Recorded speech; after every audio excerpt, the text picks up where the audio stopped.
皆さん、こんにちは。ジャパニーズインジャパンです。このチャンネルでは、日本語のリスニング力向上に役立つ動画を投稿しています。今日は日本のマナーについて紹介します。日本に住んでいる人や、これから日本に旅行をする予定がある人には、とても役に立つ動画なので、ぜひご覧ください。日本では人に対してよく頭を下げます。この頭を下げることをお辞儀と言います。これは日本では最も基本的なマナーの一つです。挨拶をするときや感謝の気持ち、申し訳ないという気持ちを表す際に頭を下げます。お辞儀は相手への敬意を示す行為です。敬意とは相手を大切に思う気持ちのことです。頭を下げる角度によって敬意の度合いが変わるため、状況に応じたお辞儀をするようにしましょう。例えば、会社や近所で知っている人とすれ違って挨拶をする際には、頭を小さく下げるお辞儀をします。これを会釈と言います。初めて会った人に挨拶をしたり、お客さんに挨拶をする際は、体を30度ぐらいに倒した敬礼が適切です。相手に謝罪をする場合、つまり謝る場合は、敬礼よりさらに頭を深く下げます。お辞儀に慣れるまでは、どのような状況で頭を下げるのかがわからず、難しいと思います。そのような時は、周りの人を観察して、頭を下げる角度やタイミングを学ぶのがおすすめです。公共の場では静かに過ごすのも日本特有のマナーです。公共の場とは、公園や図書館、飲食店、道路といった多くの人が利用する施設や場所のことです。バスや電車などの交通機関も公共の場に含まれます。公共の場を利用するときは、他人に迷惑をかけない意識を持つことが大切です。特に海外の人が気をつけないといけないことが携帯電話の使用です。海外では電車やバスなどの公共交通機関で電話をする人も多いと思います。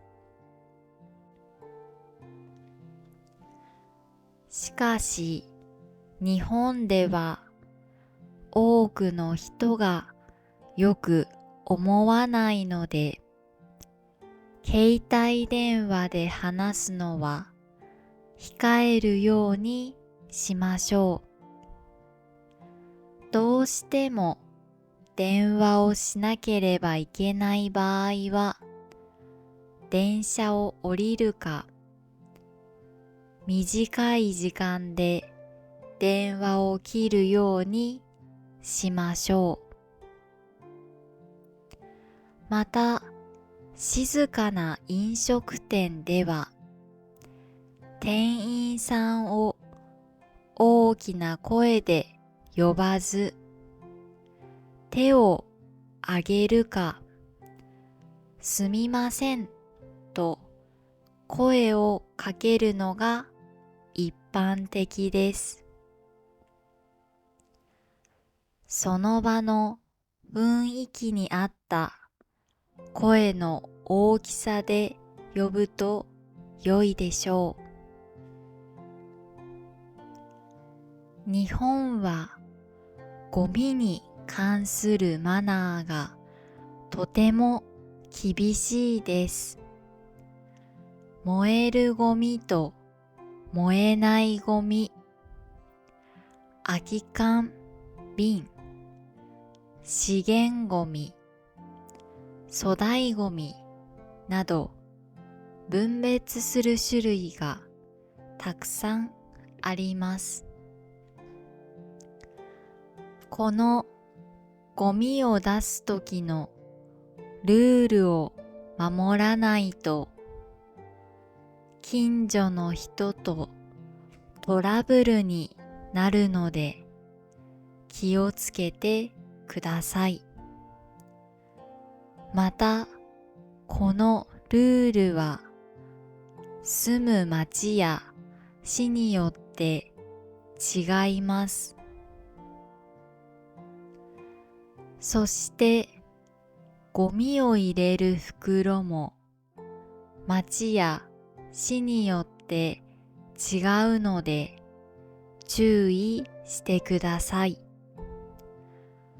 間違った方法でゴミを出してしまうと回収してくれません。ゴミ出しができる曜日や時間は決まっているので、事前に必ず確認しましょ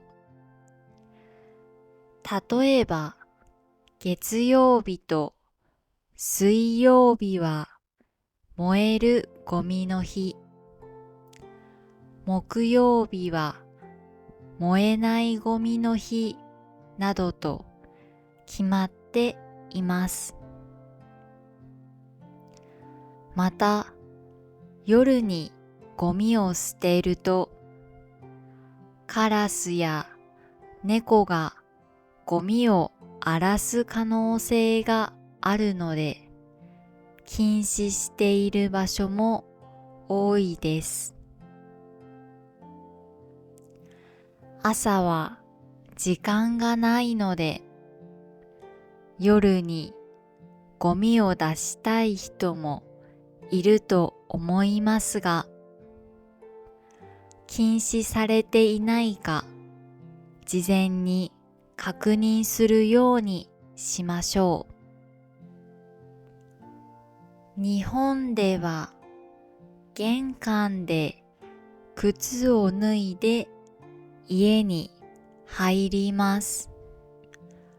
この靴を脱ぐ文化は日本特有の気候が関係しています。日本は雨がよく降り、湿度も高い国です。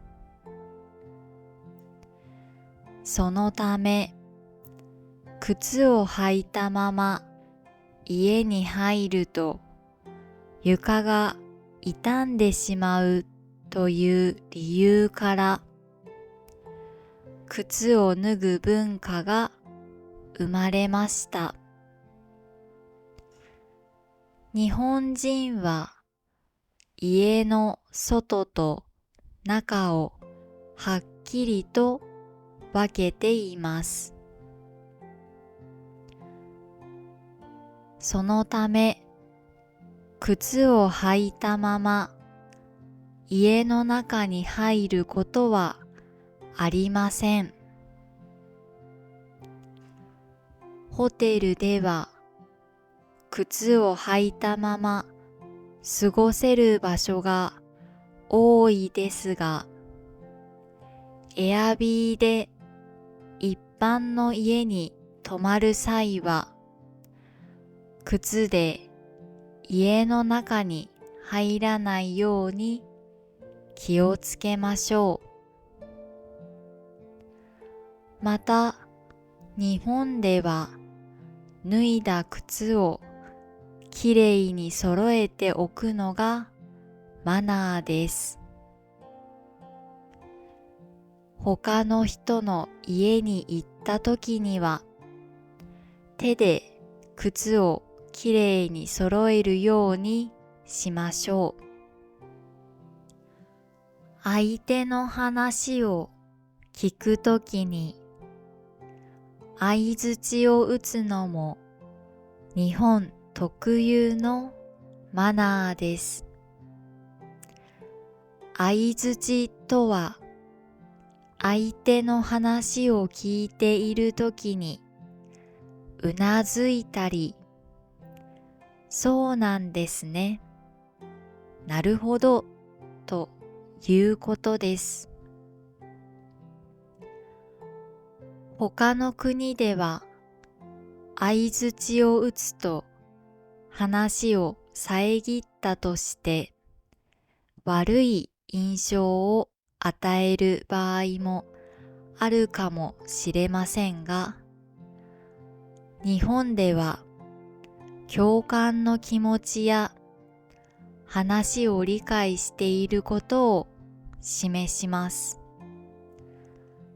ただし、話の邪魔になるようなタイミングで相槌を打ったり、大きすぎるリアクションをしたりするのは好ましくないので、適度に相槌をするようにしましょう。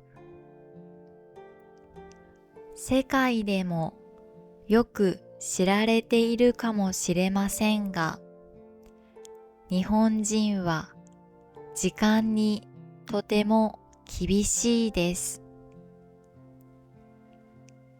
例えば、電車は毎回時間通りに来ます。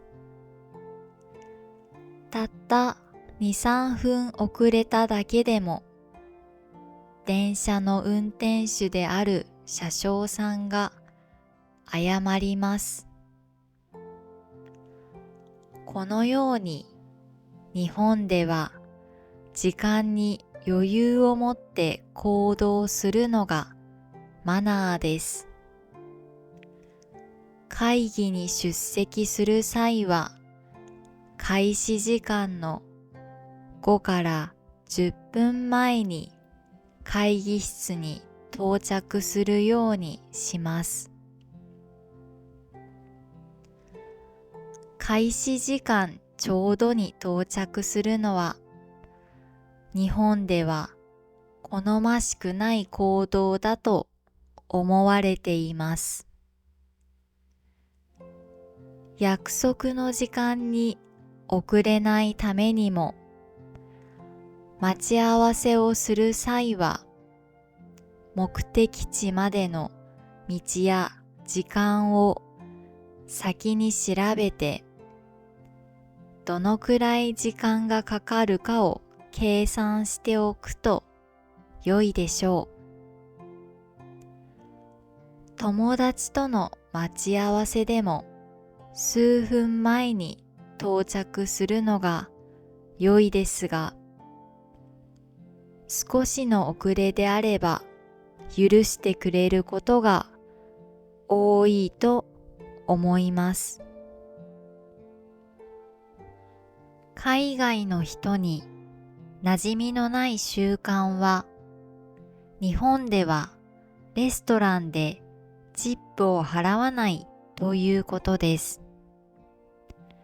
接客のサービスの料金は最初から食事の代金に含まれていると考えて良いです。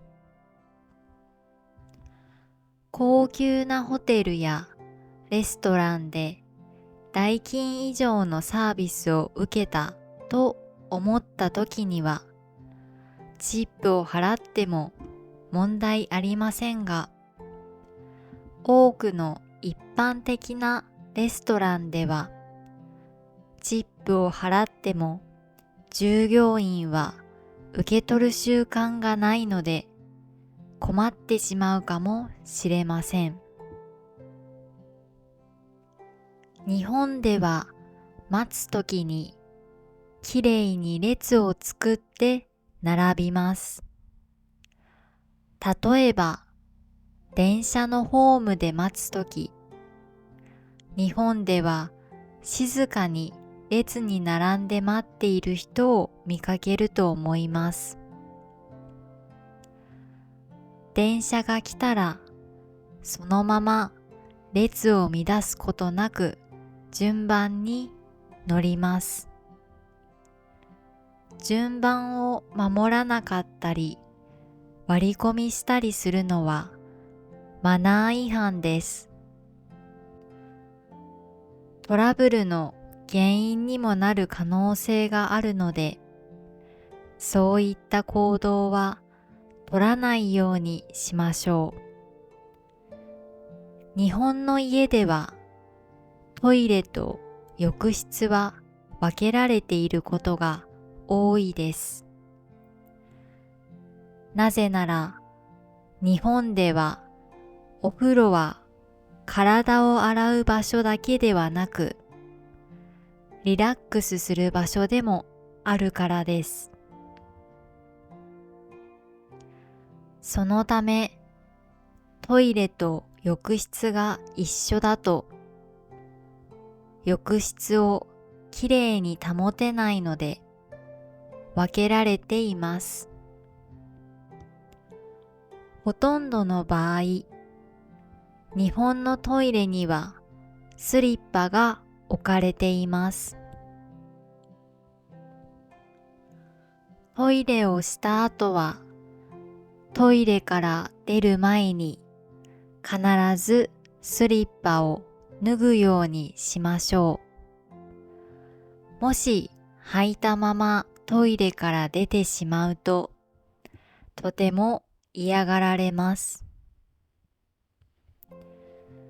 日本では人を指で指すことがマナー違反とされています。指を指したからといって注意されることはありません。でも指差しをしてしまうと相手を不快な気持ちにさせてしまう可能性があります。外で人を指差ししている日本人を見かけるかもしれません。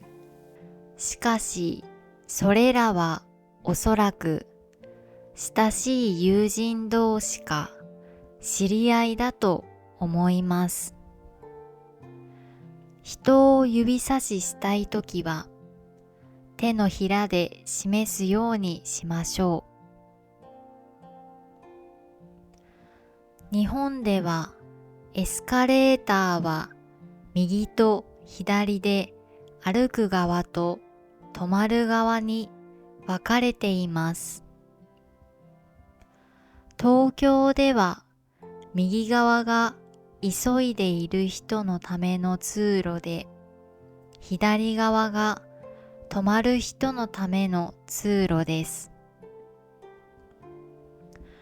そのため、右側で止まってしまうと、急いでいる人を止めてしまうので、気をつけましょう。ただし、大阪や京都などの有名な関西では、止まる側と歩く側が逆になるので覚えておきましょう。今回は日本の生活のマナーについて紹介しました。皆さんの国のマナーと違うところはありましたか？